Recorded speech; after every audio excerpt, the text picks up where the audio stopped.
Okay, we are just leaving, picking up our equipment. So I was able to bid on some equipment that this company was getting rid of, and I came to pick it up. You got to pick it up by appointment only, so I made an appointment. So I came and picked it up, and I forgot my PPE.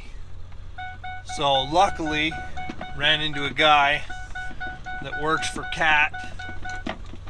He's like, oh, I get all kinds of this crap. You just take this vest and this hard hat. So I said, man, I sure appreciate it. He says, guys like us need to watch out for each other. So I thought that was pretty cool.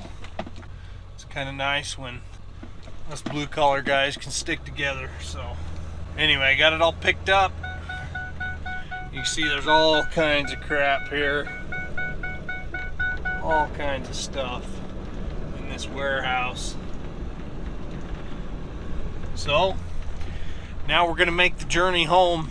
Hopefully everything goes smooth. Just gonna go nice and easy on the way home. Next time I give you guys an update, we should be home, so see you guys then. Alright guys, we're back to the shop. Got the forklift warming up. Give you guys a little look at what we got here. So what we got is a big knack box. I'll show you the other side. And then a big shop press here. So I was able to win these two items. I'll go over the details on that a little bit more in a little bit, but box isn't in too bad a shape. That's just grease. Not sure why that's on there. This corner's a little banged up. I can straighten that out. But for the most part, this actually looks, I thought the paint looked kind of rough on this, on the press, but it's not that bad. I think if I clean it up, it'll look just fine. So that was my first experience doing the auction thing. There was a lot of lessons learned on that one. I'll go over that stuff with you guys, but right now I'm gonna get this stuff unloaded.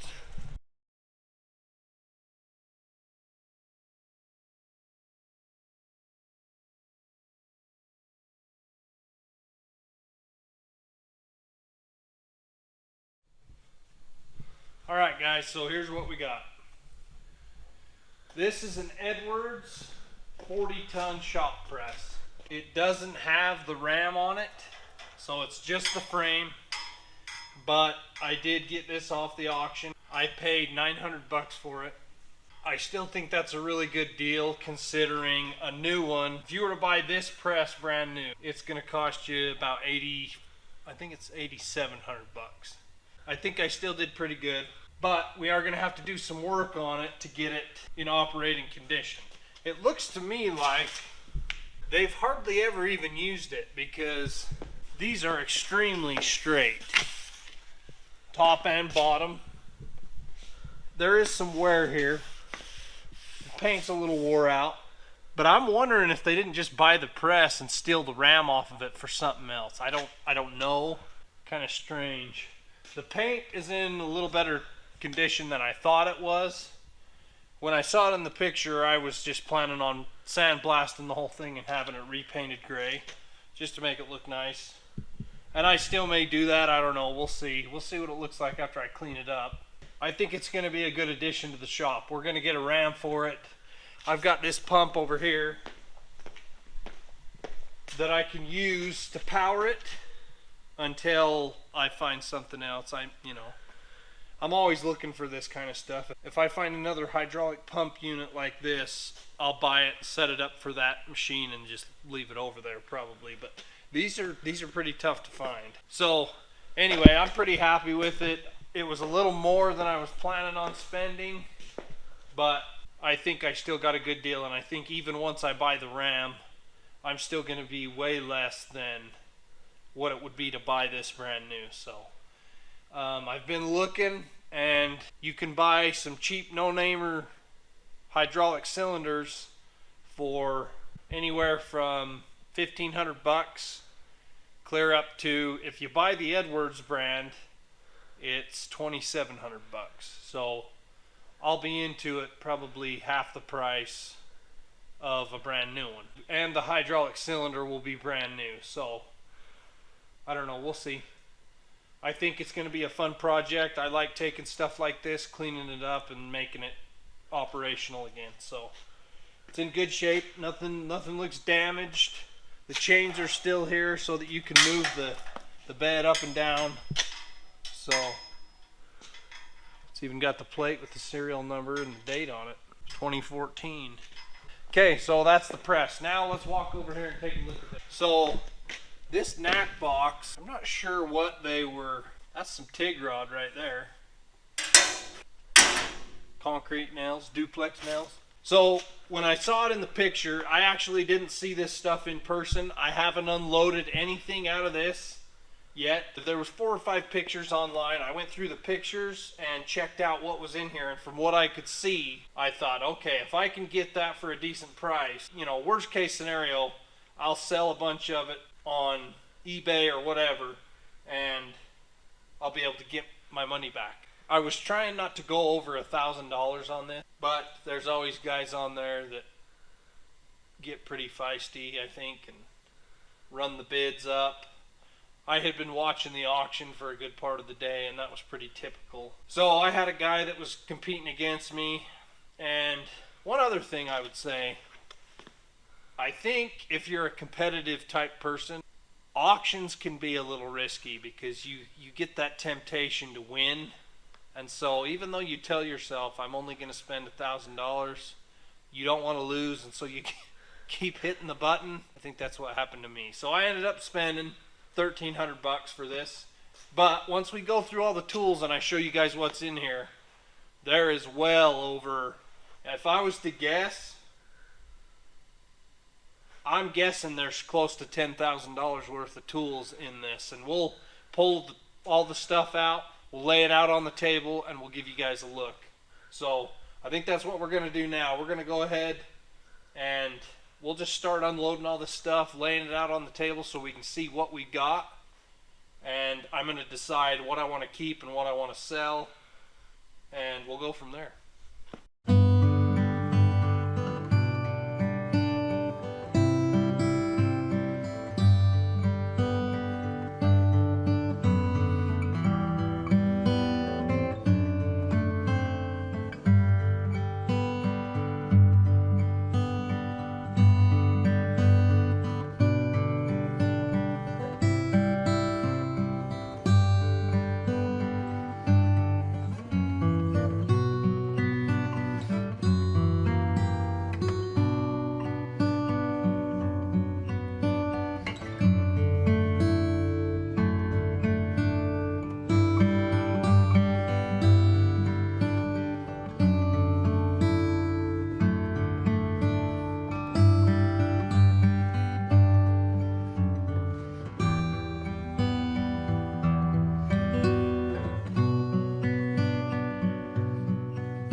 So we got our tool haul here.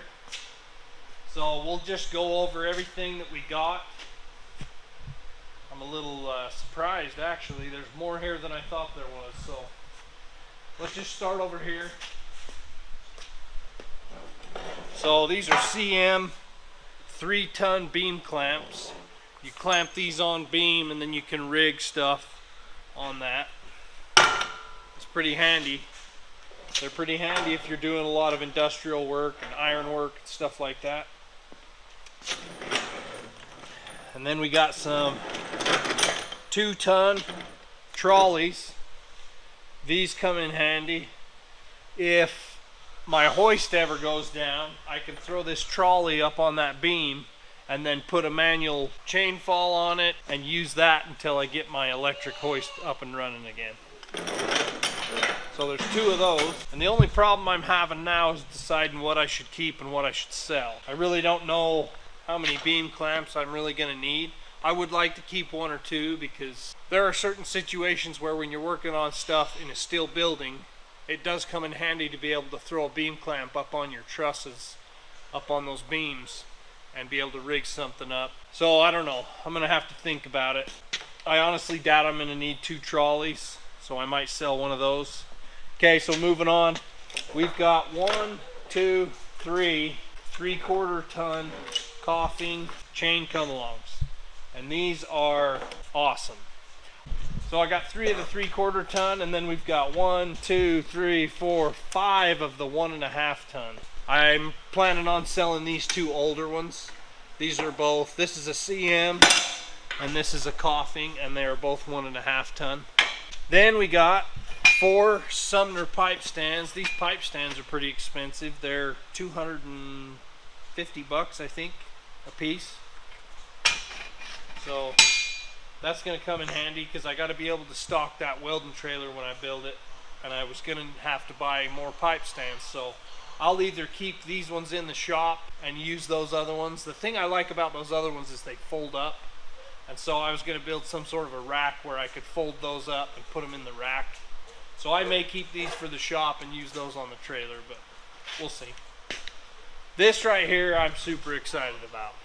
There was actually a couple comments made in one of the previous videos. Somebody said, you need to get a tri-stand, and I completely agreed.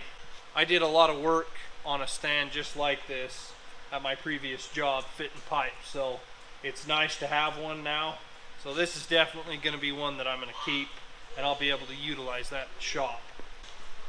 This hand truck is pretty much brand new. I'll end up keeping that because I can use it to move bottles around and whatever else.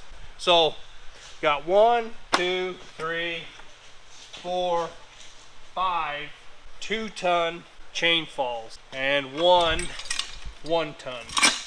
The 1-ton I'm definitely keeping, and then I got to decide how many of these 2-ton. I might keep 2 of the 2-ton, and then I'll sell the other 3. And they're in such good shape, I can probably get some pretty good money out of them. So I'm assuming if I sell 3 chain falls and 2 come-alongs, I should be able to get a fair amount of return on my investment. And then I'm going to sell these 2 older ones too. There was a box of ER70S 1/8" TIG rod in there, so that's just a little bonus. We'll end up using that, I'm sure. I don't know how many of you guys have bought clevises before, shackles, whatever you want to call them, but they're pretty expensive. Looks like we've got 2 1/2" clevises, 6 5/8 clevises, 3 3/4 clevises, 11 7/8 clevises, and 4 1" clevises. So the only thing I will get rid of, if I do get rid of any, is maybe just a couple of these. But honestly, I'm gonna have to stock that trailer, and I'm gonna want to put stuff like this in there, so I'll probably take half and stock the shop with half of them, take the other half and stock the trailer. It'll be one less thing that I have to buy in the future when I stock that trailer. So anyway, that's our tool haul. I think we did better than I thought we did. I was a little nervous at first when I went over what I was planning on spending.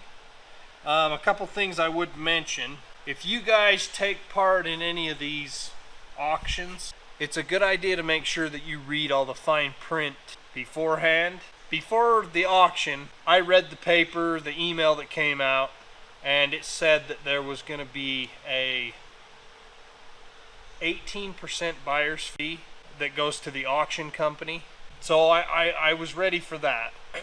But then they stacked another 4% credit card fee, and then they stacked sales tax on top of it. So after you pay sales tax, the credit card fee, and the auction fee, I ended up spending on these 2 items, I spent over $700 in fees. Just fees.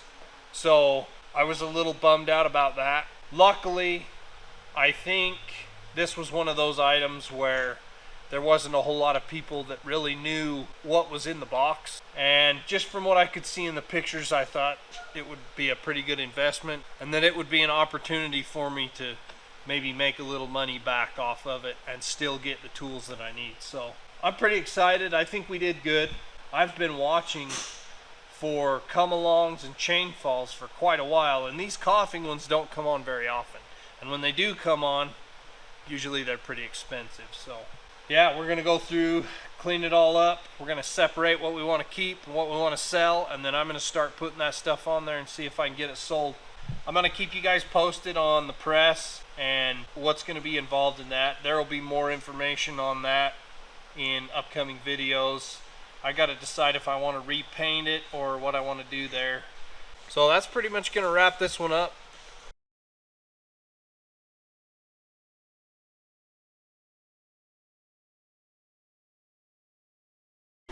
Alright, so we got our exhaust manifold over here on the table. You can see it's quite the crack there. What we've got to do, if I pull this in close, you can see I can't just start grinding the inside of that, because with thin stainless tubing like this, you want to have your joint as tight as possible. So what I'm going to do is I'm going to take a stainless flap disc, I'm going to buff that off so it's flat, and then I'll give it just a teeny tiny bit of bevel, and then I'm just going to go through and repair the whole thing. You can see it kind of broke funny, so that's kind of the plan.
So here's what I've done.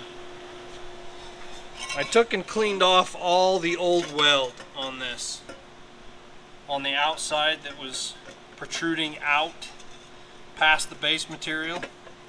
So you can see there that there's a little bit of a bevel, not a lot, but it's going to be enough that when I start welding that up, it's gonna keyhole on me. So I'm going to have to be really careful with my heat. I broke it off so that I could get just a little bit of a bevel around the whole thing. Whoever it was that welded this together, and it was the factory wherever this is from, they welded this up with MIG stainless and they triggered it. So that's honestly not the best in my opinion. It doesn't look the best. They've got some pretty suspect looking TIG welds here. And I'm not trying to nitpick, but typically with a reputable race brand, they usually have some pretty welds. But this, I don't know if this was like the budget set or maybe they were on the clearance rack. I'm not really sure. But we're going to go ahead and tack them up. We are going to TIG weld them. I am going to purge it so that when I do keyhole, it gives me a nice smooth root on the inside and doesn't sugar. So I'm gonna have Bridger help me tack it up, and then I'll go ahead and tape everything up, and then we'll start welding it up. Okay, so I need you to put your hands like I've got them here. And you need to feel this with your fingers all the way around and get it, see right where it needs to be, right there.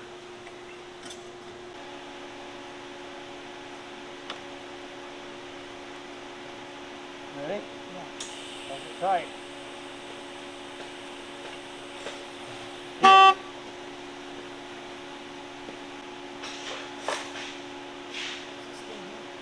And then Dad forgets the ground. Ready? Hold it tight.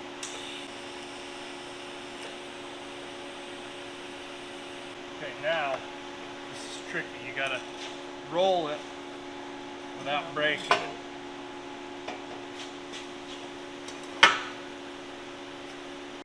Okay, but I want you to see how when I push this together, it closes it up. Yeah. Push down. If you push down, it'll just like that. Push down. You ready? Yeah.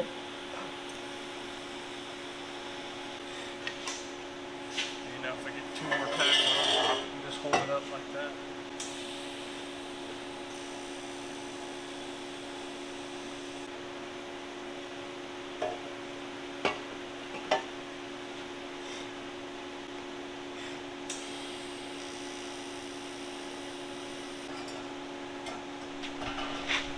Okay, so here's where we're at.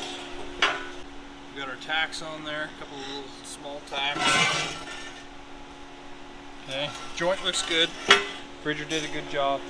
So now we're gonna tape this off, and I'm gonna completely tape off both sides with the purge hose going in. I'm gonna do the same thing on this that I do with piping. I'm gonna tape around the whole thing, and then as I go, I'm just gonna peel it back because I want good coverage on this. And there's some pretty good gaps there. So you want to remember when you're doing stainless, you want your tungsten to be as sharp as possible. It'll help you direct your heat a lot better, and then when you're feathering the pedal, it will help you to avoid blowing through. So we're going to go ahead and get this nice and sharp to start us off, and then I'm sure I'll go through and dip this a few times and swear a few times, and then I'll have to do it again. But we're going to start off with a nice sharp tungsten and see what we can't get done.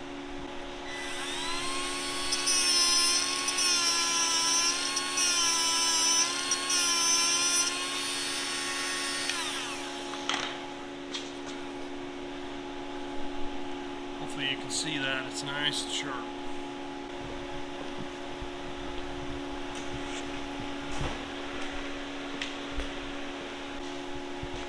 So I like to use frog tape. I know that pisses a lot of people off. Maybe that's part of the reason I enjoy it so much.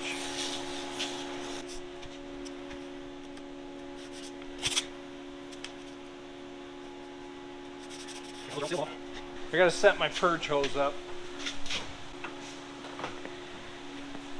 And I don't have a third bottle of argon because it's really expensive. So when I'm not using one welder, I'll use the other one for purge gas when I need it. And right now, we need it. Okay.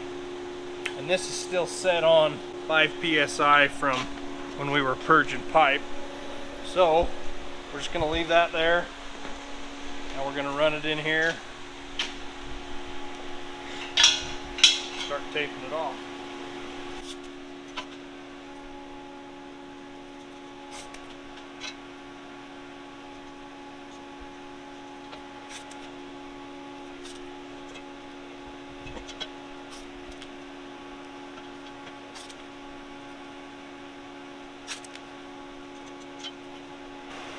Okay, so we got a good tight seal there.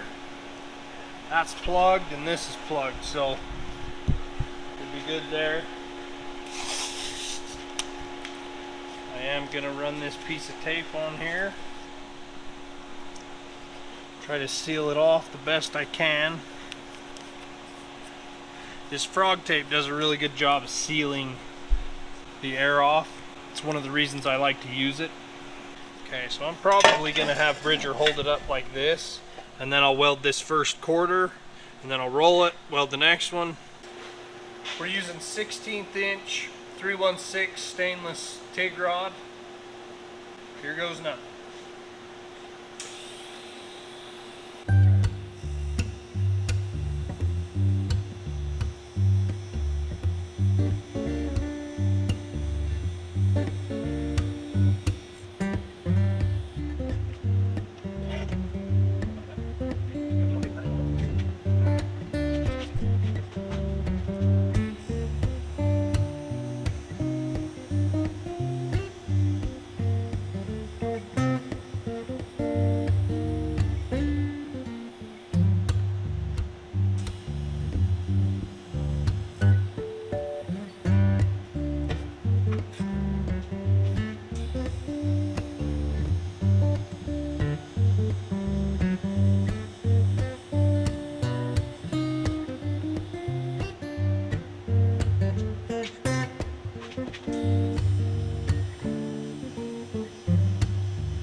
Okay, so here's what it looks like now that it's all welded.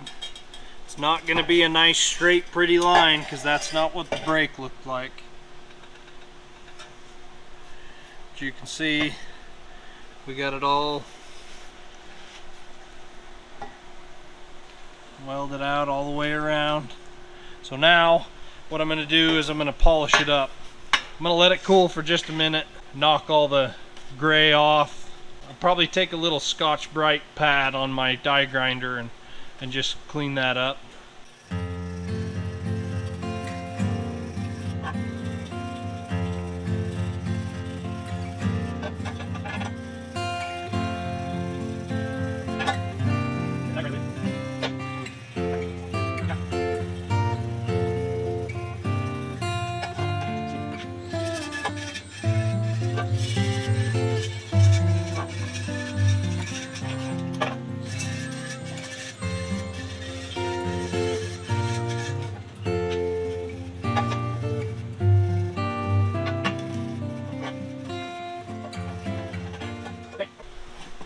So here's our finished product.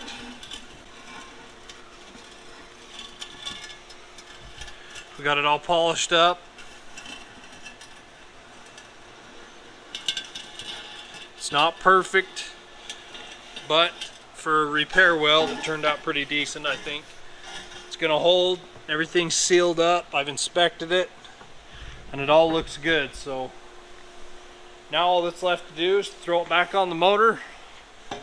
I'll tell Jared to come back, pick up his boat, and he'll be duck hunting again. So we're gonna go ahead and get it back on. We'll go from there. Okay, so I just want to give you guys another quick pointer here. Whenever you're doing any sort of fabrication, mechanicking, whatever it may be, and you're using stainless bolts, you always want to make sure you use anti-seize. Anti-seize, never seize, whatever you want to call it. And I prefer the copper-based stuff. It is a little more expensive, but I feel like it does a better job. The aluminum stuff does good with aluminum. If I use the aluminum-based stuff with stainless, it's been my experience that it'll start globbing up after time, and it almost makes it kind of a nuisance to get out. I feel like the copper doesn't do that as much, and you're able to hit the bolt with a wire wheel, recoat it, and slap the bolts back in. So anyway, just want to throw that out there. We're going to use copper based, and we're going to throw these in.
Well, good news, we did find our washer.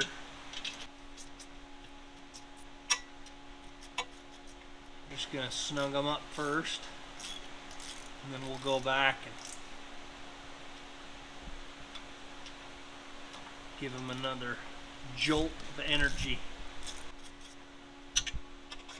He's got another one on here missing the washer.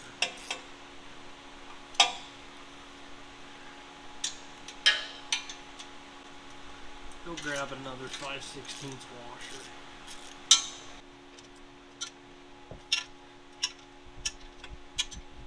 Okay, we're good. I'm gonna let him put this flex hose back on because we're pretty sure that's what caused it to break. There was too much pressure against it, and he was duck hunting on the ice today, and it jars. I think it was hammering this exhaust and that's what snapped it off. Anyway, that's it for this one. So Jared's coming to pick up the boat now, get it out of here tonight so we can get the next thing rolled in here tomorrow. One other message we'd like to leave you with before we go. Merry Christmas from Freedom Fab. See you on the next one.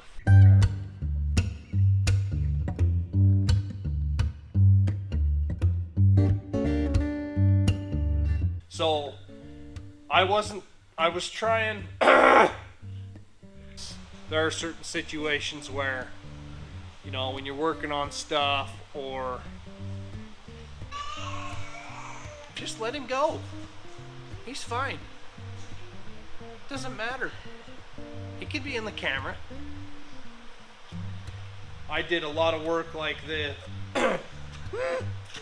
If I sell 1, 2, 3 come alongs, or it's a good idea to make sure that you read all the fine. I didn't realize there were so many fees involved. I read and that it would be an opportunity. Choking. But I like copper, and I feel like copper works good on all different kinds of metal. And I feel like start over.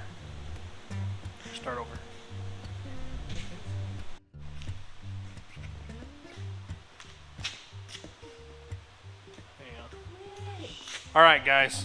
One other thing I wanted to add before we close this video out. Guys, wait. Shh.